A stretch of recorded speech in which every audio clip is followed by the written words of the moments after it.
The views and opinions expressed on this program are those of the producers and the individuals appearing on this program and do not necessarily reflect the views and opinions of the staff of the Sun Prairie Media Center, its members or underwriters, the board members of the Media Center Commission, Charter Communications, TDS Telecom, or the staff and elected officials of the City of Sun Prairie.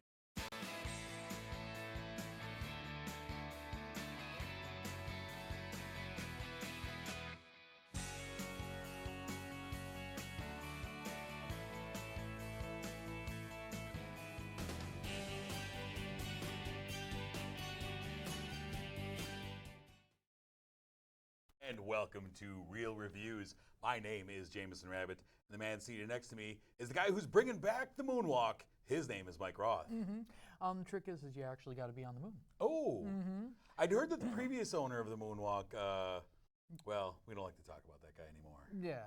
Well, you know, they're old. Yeah. Yeah. All right, very good. I can't wait to see this. Yeah. One of these days, the whole show is going to be performance art of you. Have you seen me do the worm at all? No, are we going to? Yes. Right here on the desk? No. That'd It's be going to the happen best. much later when I'm thin. All right. So this week we have a really interesting mix of films to talk about, as well as we are debuting a new segment on the show, which we're really excited for. But first and foremost, before we get into all that, let's get into this week's streaming spotlight. Nice cliffhanger. by Thank the way, you. Yeah. And for this week's spotlight, we again turn to Netflix for a movie that debuted this week called Always Be My Maybe. From director Chaka Khan. Welcome We'll to call my her world. Chaka Khan. Stars Ali Wong, comedian and actress Ali Wong as Sasha Tran. Also have Randall Park as Marcus Kim. And Sasha and Marcus have been friends since childhood. They've seen their lives and their level of professional success kind of go in different directions. Sasha is she's a social media influencer. She's big time stuff. And Randall, Marcus, he's got his band that's successful within his neighborhood. Heating and air, that's important. Yeah. His band is hot on that one block, as he likes to say. This is our block. And as they go through their lives, they kind of struggle with relationships, and they kind of find each other. Now, this is a very cookie cutter rom-com. Oh yeah. I mean, it follows a lot of the very obvious tropes about it, but it is one of those, where they kind of dance around a relationship together, and every time one of them thinks maybe, then the other one finds a relationship with somebody else, and it's one of those things like through the years of a will they, won't they type of thing. And it uses a really familiar formula, but I really like the chemistry between the two leads. I like completely that a agree. lot. Really, this, like you said, it is cookie cutter. But I love these two people. They were great. It made the whole movie fun. I don't like rom-coms usually. Right. And watching these two people interact, especially a little segment where we have Keanu Reeves, Right. which was a huge surprise, made this movie hilarious and fun. Yeah. And at the end, I'm like watching the credits and listening to the music, So good. and I had a lot of fun with it. I think a big part of it is I think Randall Park is really relatable. Yeah. He's really relatable. In everything I've seen him in, he plays just kind of the everyday guy. And he kind of usually plays like the real square type guy. And so when you find out that he is a rapper in this band, it has surprisingly fun lyrics. Yeah.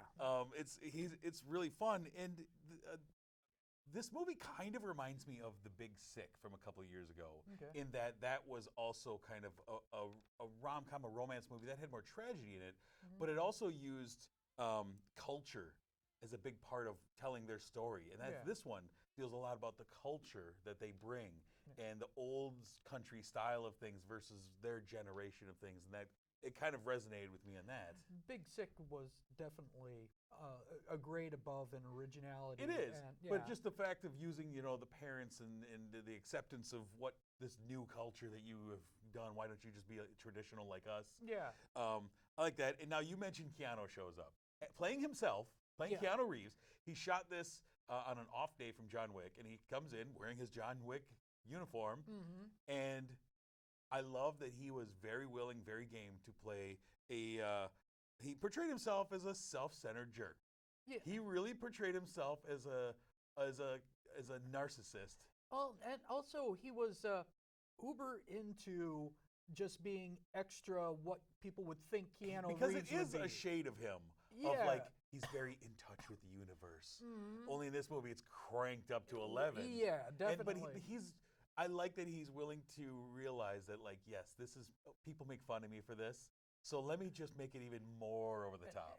And even though his segment is very small, I feel like that segment makes this movie extremely memorable. Yeah. And it's, I mean, great timing to get him at his hottest moment right now. As John Wick 3 is, big in the box office and people are loving Keanu, you get him for this movie to really kind of steal a big moment. But they kind of downplay him, too. They're like, yeah, he was really hot in the 90s and the early exactly. 2000s. Yeah. And I love it. Now, this movie, I felt throughout that I felt like I've seen this movie before. I felt like this is a movie I've seen John Cusack star in a couple of different times. Okay. You know? I feel like it's kind of like Serendipity or any of these movies. Well, the only thing that really made this movie original, except for the Keanu Reeves part, is the fact that we have Asian American actors doing something that really isn't a stereotype. Yeah. These are just normal people in San Francisco. San Francisco, being a love story, and seeing something like that makes it work because it's so rare to have that. It's fresh. It's nice. It feels like, hey, we're going in a right direction when it comes down to storytelling. Yeah. I think this movie was worthy of a theatrical release. Yeah. I think this is better than a lot of the rom-coms I've seen in the theaters over the last year or so. Yeah, and I feel like Netflix is starting to hit that more and more often. We saw at the awards that they finally had something. Yeah. I think this was a big surprise hit for Netflix. I did have some problem. It did feel judgy, and it did feel a little cookie cutter. But I really did have a lot of fun. I was super surprised. I was. What did you end up giving Always Be My Maybe? I gave it a 3.5. Here's the thing. I could not get this movie out of my head. Like, I watched it, and then I watched it again. Yeah. And then I listened to the soundtrack, because the soundtrack has all these songs, and especially the final, over the credits scene, it's Randall Park really recapping events of the movie in this rap that's just hilarious. I love it. It talks about punching Keanu I Reeves. mean, it's so good. I ended up giving it a 4 stars. Like, I had a lot of fun with this. Well, and I am kind of a sucker for good rom-coms. Yeah. But, it's worth going on Netflix and checking out. It's better than a lot of things you'll see in the theater. Unfortunately, it is. All right, let's move on to what we have on the marquee this week, sir. Let's talk about big movies. Big movies. You see where I'm going? Big stars. Big stars. We have Godzilla. This is the second Godzilla film. It's still warming up to the King Kong thing that's going on. What we have here is, it's directed by Michael Dougherty, or Dohertz. Dougherty. Yeah, Dougherty. Vera Farmiga, she plays Dr. Emma Russell. She and her daughter are researching something that we're not really sure what it's about, but it's definitely about like the monsters and stuff like that. And the father is not in the picture. There's a kind of a evil group that believes the same thing as all big evil plots, where they want to destroy the earth because the humans are destroying it, and this is the best way to equalize. Standard evil. Standard evil. But you're not watching this movie for the plot on this one. You're watching this because we have Godzilla, and we have our monsters gonna do stuff. Yeah, we have Mothra. We have all the king of the monsters all coming out, and when it comes down to the monster plot, this I felt was a fantastic movie. The monsters are done great. The scale is done great. You get excited when you see all these different monsters coming up from the ground. Unfortunately, the human plot really could have been done without. The whole movie for me was made on just the monsters. There's a little plot twist, which I'm not going to talk about, with Vera Farmiga. Yeah. And I really didn't care. All I cared about was more monsters, and I wanted to see more of them more frequently. It's funny. You kind of echo a lot of what I've heard about this. Yeah. A lot of opinions. That was my opinion in the theater was, I don't need family drama in the middle of my Godzilla movie.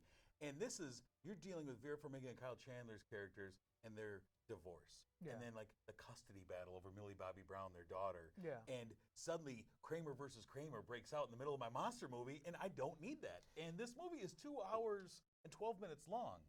And it felt that in the middle to me because we suddenly were playing, just like we did in the first Godzilla, we're playing a little Hide the Godzilla in this movie, where suddenly he's just gone for a while, and we're dealing with humans and their custody battle. And I don't care about that. And it felt to me like if you cut 20 or 25 minutes of the human BS in there, make this a nice, tidy movie, it's a great movie because I loved the monster side of this movie. Yeah. I love the look of them, the battles. I didn't need so much human. I feel like they did this because they need a little break. If you just watch continuous monsters, you're just going to get eventually jaded and bored. But you can give me a break monsters. with something interesting. Exactly, and they could have done that. They many did. ways. Other movies have made things interesting with humans in them. Well, with the last Godzilla movie, there of course was a human interest story, but that was filled with things you weren't expecting. We had Bryan Cranston in that dying really early. Not a spoiler alert because I mean it's an older movie, but so the human aspect, even though not as cool as Godzilla, at least it was interesting and unexpected. This one is like a James Bond movie. Felt tedious. It felt very cookie cutter again, but not in a good way. I like the portrayal of the monsters. I think this is an improvement over the previous Godzilla movie, which the further away we get from that Godzilla movie, the less I like it. Really? I rewatched it and found myself kind of waiting for more Godzilla. Godzilla's on the screen for like 12 minutes in that movie. Yeah. It's a lot of like, where is he? Is he showing back up? At least this one I got other monsters, and we get to see things happening. Not nearly as good as Kong Skull Island. I think that's still the standard that they're trying to reach. You know, Kong is mentioned many times in this movie. Yeah. As they're building to the inevitable Kong Godzilla film that we're hopefully going to get. And so I like the Kong side of this universe a lot better than the Godzilla. Okay. And I was kind of disappointed by some events that happened at the end of this movie because of that. But I dug this movie. It was actually better than I was expecting as far as the monster end of this movie. One of the things that I find a little irritating is they didn't mention Kong is a Titan, which means he should be fully grown, which was one of my concerns after watching Kong. There's a huge height difference. And in the original movie, Kong versus Godzilla, they're close. Yeah, well, they're the dolls were not the gonna same be size close. back then. True, and the rubber people, But in this one, I fail to see how it's going to be a. Hopefully they explain it. Some human will talk about it for 25 minutes. Because if that's the point, then King Kong is a lot older than. You know, I was hoping maybe he was a baby gorilla. Baby gorilla. And then he grows even bigger. Baby gorilla. Anyways. No. Stop what did you end up giving Godzilla King of the Monsters? I give it a 3.5. It's entirely on the monsters though, and not about the human stuff. I would have given it a lot larger score if the human story was any decent. I agree, but I gave it 3 out of 5 for the exact same reason. 3 stars for the monsters, -2 for the humans. That's where we end up. Yeah. It's still a good movie, and it has me still excited to be in this universe. Even the acting really wasn't great. Poor. Yeah.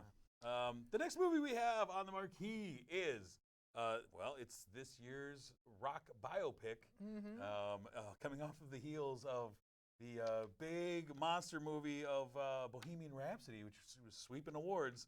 We have Rocketman from director Dexter Fletcher. This is the movie about Elton John, Sir Elton John. Stars Taron Egerton as Elton John, and it's a movie that it's not a standard rock biopic. It uses this interesting framing device. His narration through the movie comes from him in rehab and telling his story as he's in rehab. And so you look back on his life from his moment in rehab, and it's really a movie about a lonely man who is searching for love and acceptance. And it's a really honest movie.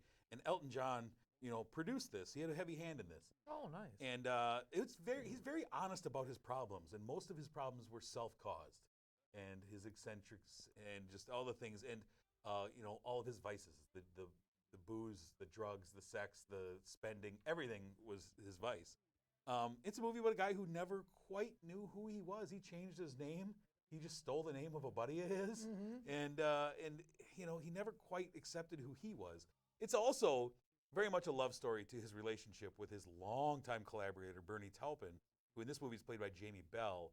And I mean, these two have written every song together. The one thing that kind of irritated me was it really simplified their writing process, where Bernie would hand him a lyric sheet, like I wrote some lyrics, and Elton would sit down at the piano and go, okay, boom, here we go, Tiny Dancer. and it was like that multiple times where you just hand and I know that they are legendary in their collaborations and how well they work together, but it really made it seem like, oh, this is really easy. Like, I write the lyrics, I hand you something, and then you just go, yeah, there's a song. There's a #1 hit forever. I would like to think Tiny Dancer took at least a couple of years. Something, a couple minutes at least. And I really enjoyed Taron Egerton as Elton. He was really good. There was a couple moments where he was kind of in and out as him, but for the most part, he was very much in on him. The music is solid. I mean, gosh, the guy had so many hits. Interesting thing, though, is that the music, they didn't bother with trying to make the music, what's the word I'm looking for, so that it was chronological in the story. Okay. A lot of it is just the song that fits that period in his life. Okay. And so you just have to realize that very early on, like, wait, he's a kid and he's playing the song from the 80s, but it fits the moment of his life. And it's a lot of it, too, is they use the music in, like, dream sequences. And they use the music to cut away, and you can tell that it's actually being performed in his head. Yeah. Now, as he's looking back and he's remembering this moment of his life, and this song fits that moment. So it was a kind of interesting framing technique with the music that I kind of enjoyed. It wasn't just the standard, like Bohemian Rhapsody, and then people were like, well, they kind of screwed up the continuity. That song was before this song. Yeah. It's like, don't worry about it in this one. I kind of like that. It is kind of redundant with Bohemian Rhapsody in a lot of ways, though. In that there's the Mike Myers studio head scene in Bohemian Rhapsody. Yeah. There's like that exact moment in here. The everything looks the same. It looks like they just moved into that set for the day. Okay. You can't make it. I don't need you. They're running in the same circles around the same time in England, right? Yeah. And so his relationship with the man who would eventually be his manager, and this kind of love tanglement that he had with the guy who would be his manager, very much like Bohemian Rhapsody.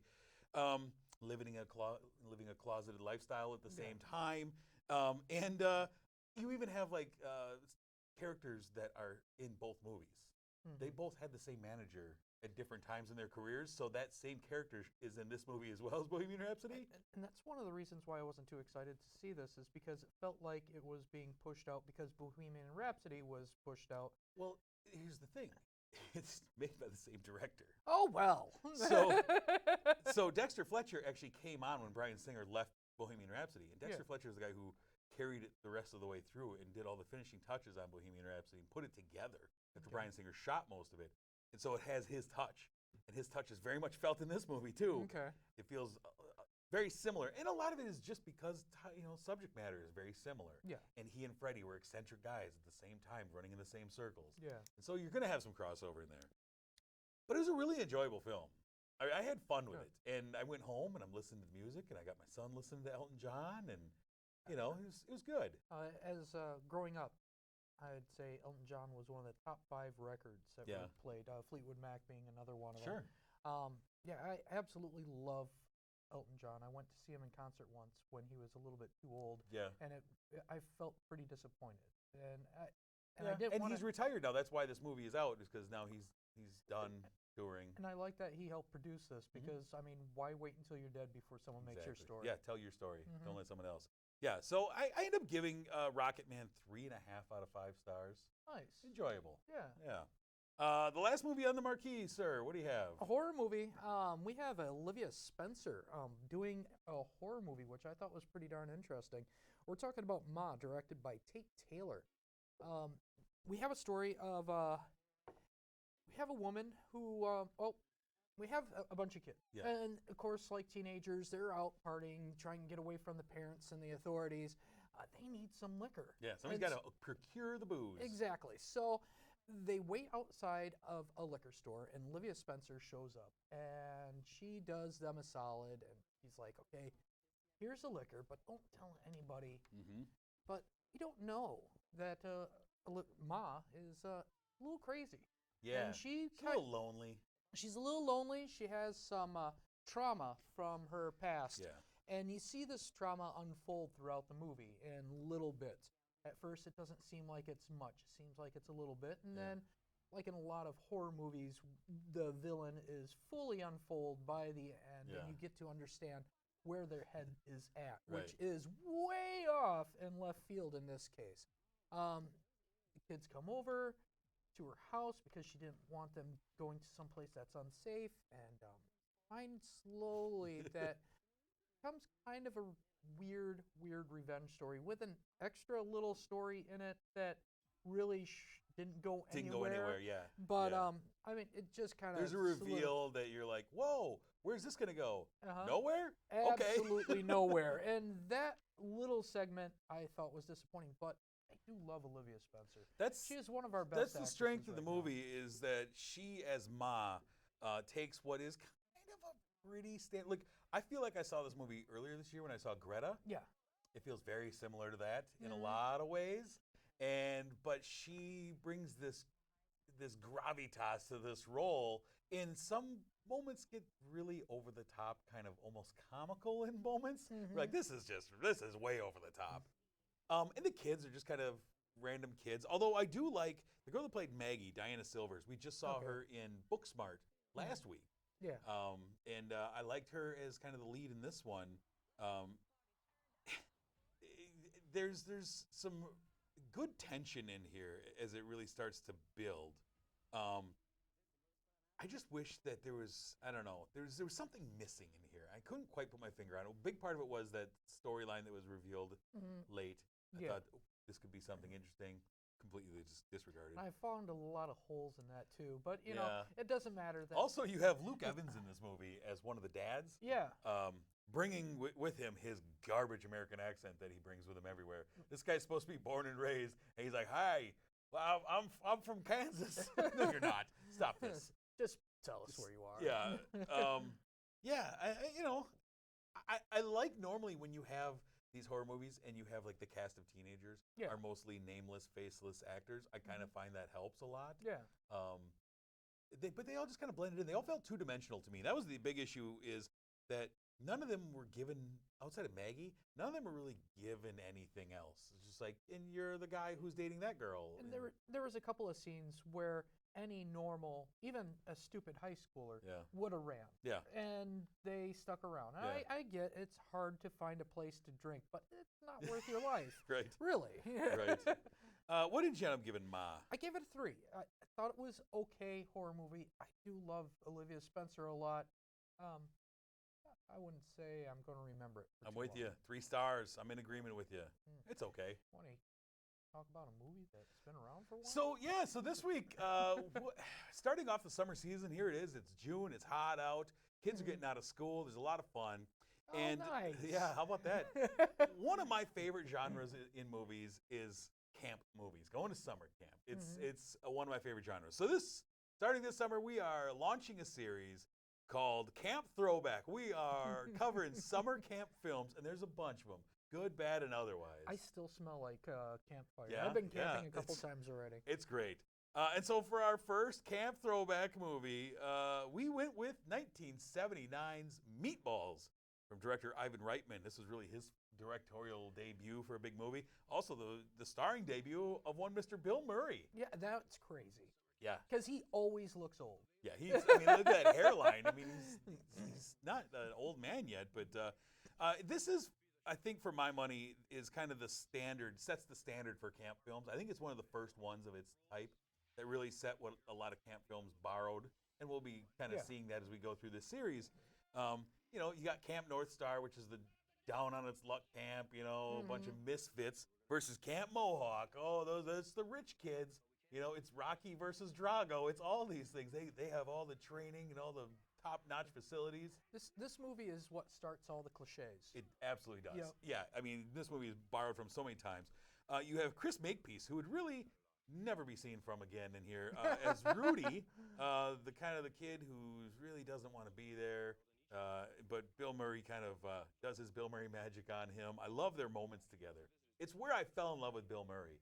Because his just one-liners and his just constant banter in this movie just got me. And I was like, I want to be that guy when I grow up. Well, there's one thing you could say about Bill Murray. He has this charisma that's unique and special. He is one of a kind.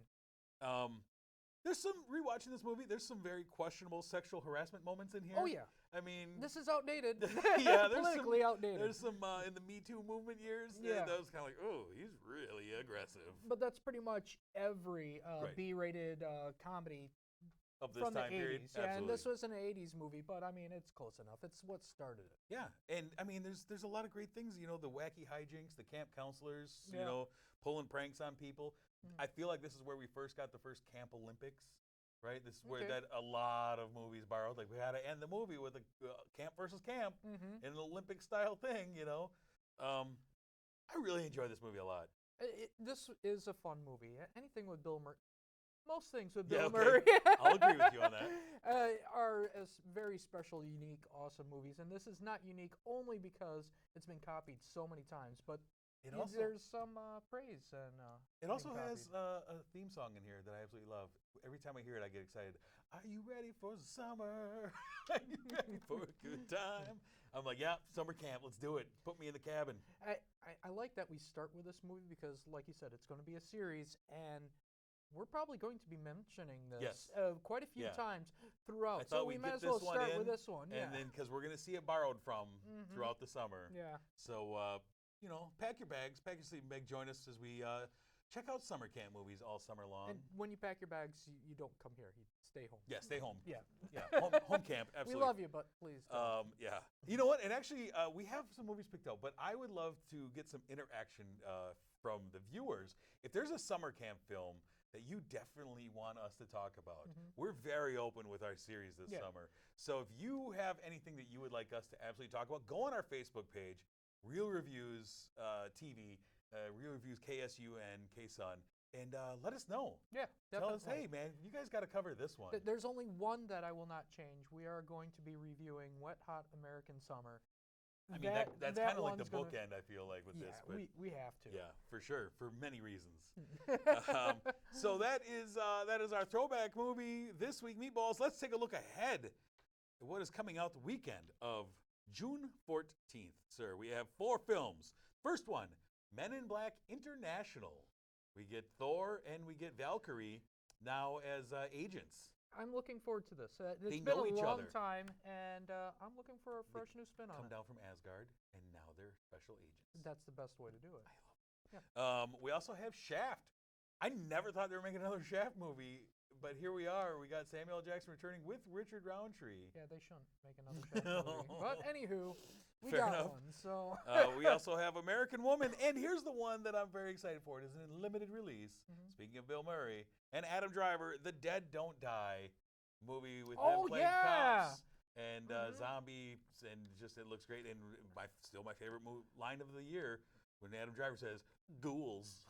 I love it. I'm excited. I'm very excited for that. That is going to be in a limited release the weekend of June 14th. I hope we get it here. Where would we get it? We would get it at our sponsor, Marcus Theaters. Thank you for sponsoring the show. The Palace here in Sun Prairie is the place to be if you want to see a movie or maybe see Mike Roth. You know, odds are you're going to run into this guy if you are hanging around the Palace. It's the same with you. When we I go use in, a secret entrance in back, though. Yeah? Yeah, I don't like to mingle with the masses, you know, the unwashed masses. yeah, and they take out the brown M&Ms. Yeah, right? they're the worst. But anyways, thank you for your sponsorship. We do appreciate it. Next week, sir, we got some interesting movies. We're going to be talking about Dark Phoenix, the final film in the X-Men universe. I'll be at the theater tomorrow early morning for that one. Oh, well, now you know. Track Now him you can down. find me. We also have Secret Life of Pets 2. We have a film called, our streaming spotlight will be a film called I Am Mother. And of course, the next movie in our series of Camp Throwback, I'm excited for. It's a movie I haven't seen in a while. Yeah? We'll talk about it. Oh, nice. I'll let you know what it is when we're off air. But until we meet again, I'm Jameson. I'm Mike Roth. Thanks for watching.